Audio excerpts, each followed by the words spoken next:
ওনারা আজকে সুপ্রিম কোর্টে রীতিমতো সুপ্রিম কোর্ট তারপরে বলে দেওয়া হয়েছে যে লজিক্যাল ডিসক্রিপেন্সি বা তথ্যগত অসঙ্গতির ডাক শুনানিতে যারা ডাক পেয়েছে তাদের নামের তালিকা প্রকাশ করতে হবে, যারা যেটা আপনারা বারবার করে দাবি করছিলেন, এবং সেই তালিকা পঞ্চায়েত অফিসে ব্লক অফিসে টাঙিয়ে দিতে হবে। দেখুন, এসআইআর নিয়ে যে বিজেপির নির্দেশে নির্বাচন কমিশন যেভাবে মানুষকে হয়রানি করা, কারচুপি করার চেষ্টা করা, নাম বাদ দেওয়া, এই যে প্রসেসটা চালাচ্ছিল, এটা রুখতে মানুষের স্বার্থে মমতা বন্দ্যোপাধ্যায়ের নেতৃত্বাধীন তৃণমূল কংগ্রেস যে যে দাবি করেছিল, আজ সুপ্রিম কোর্ট যা তাদের পর্যবেক্ষণ, তাদের রায়, তাতে কিন্তু মাননীয় মমতা বন্দ্যোপাধ্যায়ের দাবি, মানুষের স্বার্থে যে দাবিগুলো, সেগুলো মান্যতা পেয়েছে। এই যে লজিক্যাল ডিসক্রিপেন্সির নাম করে একের পর এক মানুষকে বারবার ডাকা হচ্ছে, হয়রান করা হচ্ছে, ছোটোখাটো অক্ষরের একটা এদিক ওদিক, কে মুখার্জিতে ডবল ই লেখেন, কে আই লেখেন, কে চ্যাটার্জি লেখেন, কোথাও চট্টোপাধ্যায় লিখে ফেলেছেন, বয়স্ক মানুষ, অসুস্থ মানুষ, তাদেরকে ডেকে পাঠানো হচ্ছে। আমাদের দাবি ছিল, নেত্রীর দাবি ছিল, যাদের ডাকা হচ্ছে ফতোয়া দিয়ে বিজেপির নির্দেশে, আজকে বিজেপিও একটা চিঠি দিয়ে বললো এদের ডেকে পাঠান, সঙ্গে সঙ্গে ডেকে পাঠানো হচ্ছে, এসব চলবে না। সেক্ষেত্রে নাম পরিষ্কার টাঙিয়ে দিতে হবে, প্রকাশ করতে হবে। তো সুপ্রিম কোর্ট আজ বলেছেন যে হ্যাঁ, যাদেরকে এই লজিক্যাল ডিসক্রিপেন্সি বলে ডাকা হচ্ছে, তাদের নামের তালিকা পরিষ্কার প্রকাশ করতে হবে, টাঙিয়ে দিতে হবে। পাশাপাশি এই ধরনের একাধিক দাবি আমরা রেখেছিলাম মানুষের হয়রানি কমানোর স্বার্থে, বৈধ ভোটারের অধিকার রক্ষার স্বার্থে। আমরা ডিটেল সংগ্রহ করছি, সুপ্রিম কোর্ট আজ যা যা বলেছেন। কিন্তু এই যে লজিক্যাল ডিসক্রিপেন্সির নাম করে ডেকে পাঠিয়ে একজনকে 4 বার করে ডাকা, তাকে কোনো জমা হওয়া ডকুমেন্টের রিসিপ্ট কপি না দেওয়া, তাতে মানুষ বিরক্ত হয়ে যদি না আসেন তখন নাম কেটে দেওয়ার চক্রান্ত, আজকে সুপ্রিম কোর্ট যা করেছে তাকে বলে কমিশনের গালে গালে সুপ্রিম কোর্ট দিয়েছে তালে তালে। এর থেকেও একটু শিক্ষা নেওয়া উচিত এদের। বিজেপির কথায়, বিজেপির রাজনৈতিক স্বার্থ চরিতার্থ করতেই দলদাস ইলেকশন কমিশন, জাতীয় নির্বাচন কমিশন যা করছে, এরা গণশত্রুর ভূমিকা পালন করছে। মানুষের অধিকার খর্ব করছে, হয়রান করছে। তো আমরা সেগুলো তো বলেছিলাম।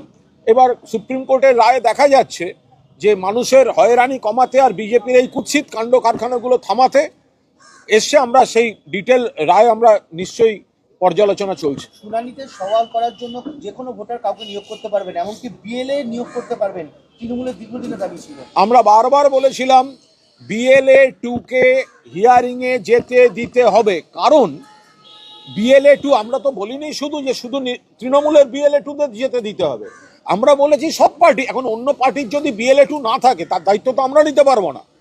যখন ভোট হয় তখন বুথে সব রাজনৈতিক দলের এজেন্ট থাকে। যখন এখানে ফর্ম দেওয়া হয়েছে, ফর্ম কালেকশন হয়েছে, তখন বিএলওর সঙ্গে সব দলের বিএলএ 2রা ছিল। তাহলে যখন হিয়ারিংয়ে ডাকা হচ্ছে, তখন কেন বিএলএ 2 থাকবে না? মাননীয় মুখ্যমন্ত্রী মমতা বন্দ্যোপাধ্যায় স্পষ্ট ভাষায় দাবি করেছিলেন, তৃণমূল বারবার দাবি করেছে। আজ নির্বাচন কমিশনকে চরম শিক্ষা দিয়ে সুপ্রিম কোর্ট এটা বলেছেন, কোনো ভোটার যদি হিয়ারিংয়ের সময় চান, তার তরফে তিনি যাদের নিয়ে যেতে পারেন, তাদের মধ্যে এই বিএলএ 2ও রয়েছে। এটা একেবারে যুক্তি দিয়ে আমরা বুঝিয়েছিলাম, তখন শোনেনি, এখন সুপ্রিম কোর্ট বলেছে। তো ওই জন্য আমরা বলছি, নির্বাচন কমিশনের গালে গালে সুপ্রিম কোর্ট দিয়েছে তালে তালে। মাধ্যমিকের অ্যাডমিট কার্ড নিয়ে অনেক সিদ্ধান্ত নিয়েছিল কমিশন, সেটাও আজকে মান্যতা দেওয়ার কথা বলেছে সুপ্রিম কোর্ট। আমরা তো বলছি যে সুপ্রিম কোর্টে এই যে বারবার কথা বলা হয়েছে, বারবার মানুষের স্বার্থে দাবি করা হয়েছে, যে তৃণমূল কংগ্রেস, মমতা ব্যানার্জি কি বলেছেন, প্রত্যেক বৈধ ভোটারকে রাখতে হবে, তাদের হয়রান করা চলবে না। এবার জন্মের বার্থ সার্টিফিকেট কজনের আছে বলুন তো? পুরোনো দিনের অফিসিয়াল বার্থ সার্টিফিকেট, সাধারণভাবে স্কুলের মাধ্যমিকের অ্যাডমিট কার্ডে যে ডেট অফ বার্থ থাকে, দীর্ঘদিন ধরে একটা রেওয়াজ হচ্ছে সেই ডেট অফ বার্থটা মান্যতা পায়। এরা আচমকা বিজেপির কথা শুনে বলে দিল সেটা চলবে না। এখন এইগুলো সমস্ত নিয়ে, এই যে লজিক্যাল ডিসক্রিপেন্সির নামে ডেকে পাঠালে পুরো তালিকা টাঙিয়ে দিতে হবে, প্রকাশ করতে হবে। বিএলএ 2দের যদি মনে করে সেই ভোটার যদি BLA2 সেখানে সাহায্য করার পরিবেশ পরিস্থিতি থাকে এবং সাহায্য করার প্রয়োজন মানুষের রয়েছে, তাহলে BLA2কে যেতে দিতে হবে। মাধ্যমিকের অ্যাডমিট কার্ড জন্মের তারিখের বৈধ প্রমাণপত্র বলে গ্রহণ করতে হবে। তো এইগুলো সুপ্রিম কোর্ট যখন এদের যুক্তি বুঝতে পারছেন, এর অনেক আগে তো নির্বাচন কমিশনেরই এগুলো বোঝা উচিত ছিল, তো সেগুলো তারা বোঝেননি বলেই গোটা বিষয়টা গেছে। এটা তো বিজেপি নির্বাচন কমিশনকে বেইজ্জতটা করালো সুপ্রিম কোর্টে, নিজেদের পার্টি অফিস দলদাস শাখা সংগঠন হিসেবে ট্রিট করতে গিয়ে সুপ্রিম কোর্টে নির্বাচন কমিশনের মুখ পোড়ালো বিজেপি। বিশেষ করে আরেকটা বিষয় উঠেছে, সেটা হচ্ছে এক একজনকে বহু দূর গিয়ে হিয়ারিং এর জন্য যেতে হচ্ছিল। সেই হিয়ারিংটা বলে যে পঞ্চায়েত অফিস ব্লক অফিসে করতে পারবে, এইটাও তো আপনার আমরা তো আজকে বাংলা ভাষা হচ্ছে মমতা বন্দ্যোপাধ্যায় এবং সর্বভারতীয় তৃণমূল কংগ্রেস সাধারণ মানুষের স্বার্থে বৈধ ভোটারদের হয়রানি কমাতে এবং অধিকার রক্ষা করতে যা যা বক্তব্য ছিল সেগুলোই কার্যত সুপ্রিম কোর্টে মান্যতা পেয়েছে। লজিক্যাল ডিসক্রিপেন্সির নামে এইভাবে বারবার ডাকা, এই চক্রান্ত, সব নাম টাঙিয়ে দিতে হবে। মাধ্যমিকের অ্যাডমিট কার্ডের জন্ম তারিখ সেটাকে মান্যতা দিতে হবে। যদি কোনো ভোটার তার হিয়ারিংয়ে প্রয়োজন মনে করেন BLA2কে রাখতে পারবেন। বাড়ি থেকে অনেক দূরে হিয়ারিং সেন্টার পাঠিয়ে দিচ্ছিল, চাকরি ছেড়ে, কাজ ছেড়ে, রোজগার ছেড়ে কজন সেখানে যাবে, গিয়ে লাইন দিয়ে দাঁড়িয়ে থাকতে হবে। সেদিন কাজ হবে কি কাজ হবে না, সেখানে পঞ্চায়েত বা BDO অফিস নিকটবর্তী জায়গায় শুনানি করতে হবে। এগুলো তো বাস্তব। মমতা বন্দ্যোপাধ্যায় যা বলে এসেছেন, যা চিঠি লিখেছেন, সেগুলো তো সব বাস্তব।